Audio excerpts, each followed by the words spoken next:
pedophile paradise. Yes, You'd agree with that? I think that's true. So this was the body of the Kingdom Hall here? Yeah. And in the greatest betrayal of all, far from suffering the little children, the church has inflicted untold suffering that lingers into adulthood. I remember that the first time he actually touched me and did something to me, that was a real life-changing moment. It was terrible. I just knew it would never be the same after that. For years, Simon Thomas has privately nursed the hurt of a blighted childhood at the Kingdom Hall. Now he wants his story told of how the church protected his abuser, Robert Souter. It was supposed to be a really nice, safe place, but it wasn't for me or a lot of other kids. You now know, don't you, that after Souter was abusing you, he was abusing a whole host of others? Yes. How many? I know of 10 personally, but the police that I've spoken to have said there's around 40. 40 others? That they know of. After you? After me. If the church had listened to the pleas that you were making, how many of those kids could have been saved? Well, all of them. All of them? 40 kids? I think all of them could have been saved. Ingleburn, southwest Sydney, the Watchtower's Bethel or House of God, its sprawling Australian headquarters. More than 300 people live and work on this site that includes a publishing arm printing Watchtower material in 70 languages. In the legal department here, every instance of child abuse known to the church is carefully filed away, but it's not reported to the authorities. The church regards such cases as confidential. So, just how many child abusers are there on the files in there? Well, the church tells us pointedly it's none of our business.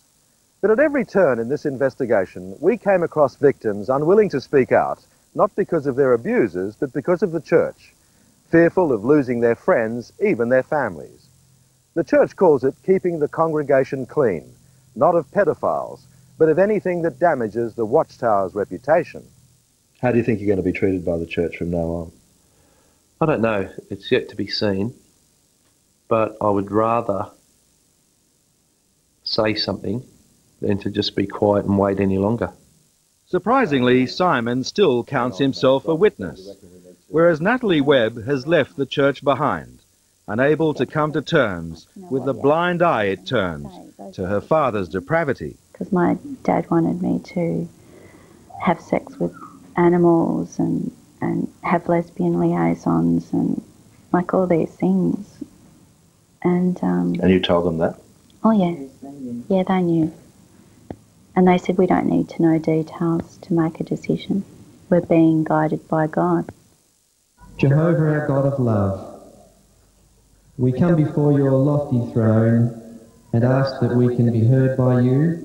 But before we examine these cases in detail, some understanding is needed of what sets the Jehovah's Witnesses apart, what makes their critics doubt they'll ever be shamed into reform by the kind of allegations that have forced changes in the mainstream churches like the Anglicans and Roman Catholics.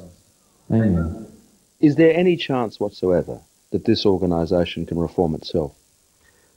No. No. No. So if there's going to be any reform of their handling of child abuse, it's going to have to be imposed on them? Yes. God's enemies will never prevail over his loyal ones. For Jehovah's Witnesses, there's only one true religion, theirs. Jehovah God, the only God, his word in the Bible to be taken literally.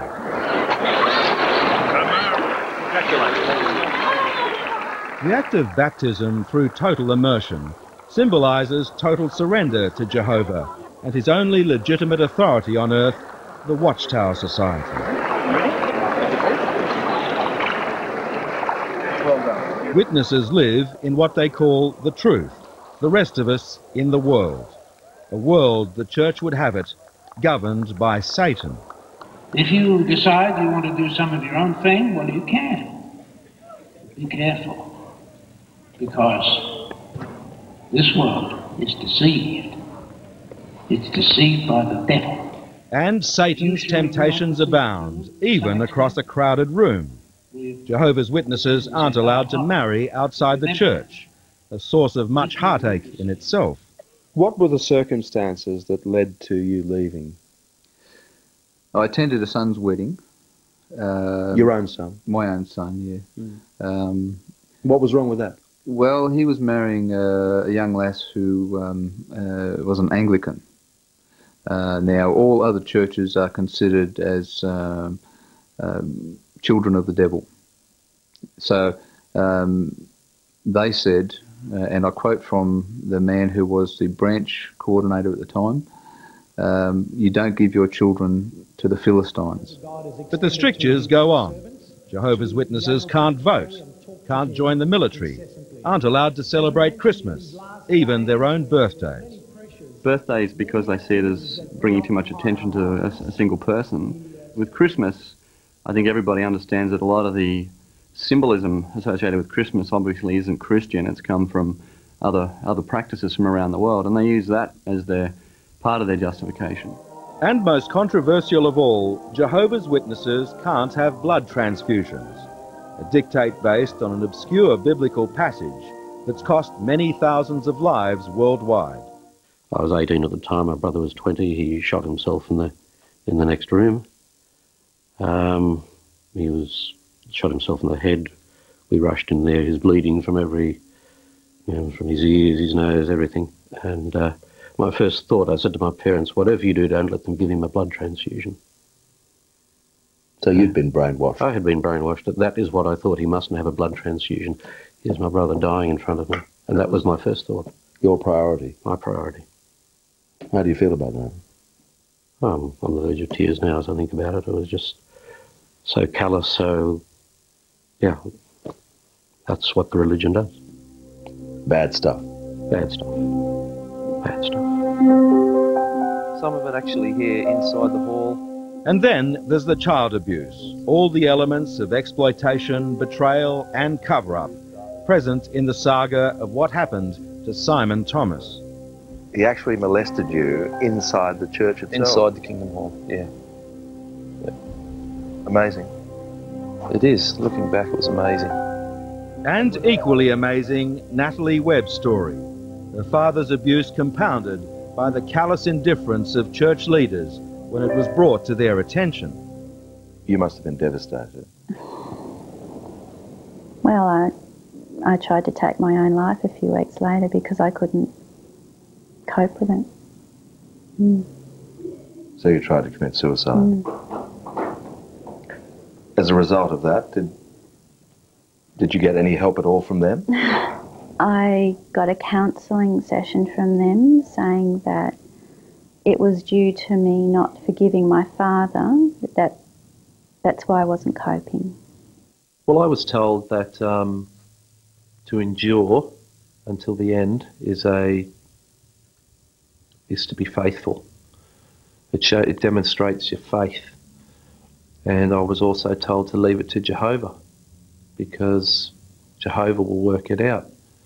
But why can't we expose these things that are happening and then leave it to Jehovah? We can't live with this anymore. It has to come out in the open. I'll give you a week to go to the elders. But Victor Webb wasn't about to confess, so he was exposed. Okay, so your husband goes to the elders. Which elder did he go and see? Morris Hadley. Morris, yeah. Morris Hadley. That is from the Sunday program. Oh, yeah, right. Yeah, I just wanted to talk to you about the sex abuse case involving Natalie Webb. Oh, right. Yeah. You know her father? Well, indeed I do. You used to play tennis with him, didn't you? Where did you get all this information? Well, we have our sources. Yeah. Do you still have any contact with Vic? Occasionally. What did Morris Hadley say to him? Well, he was very shocked and couldn't believe it. Because your father had been so devout? And they were quite friendly. What do you think about what he did to his daughter? I think it's deplorable. Absolutely disgusting. Why? And I have never, ever condoned that man's behaviour.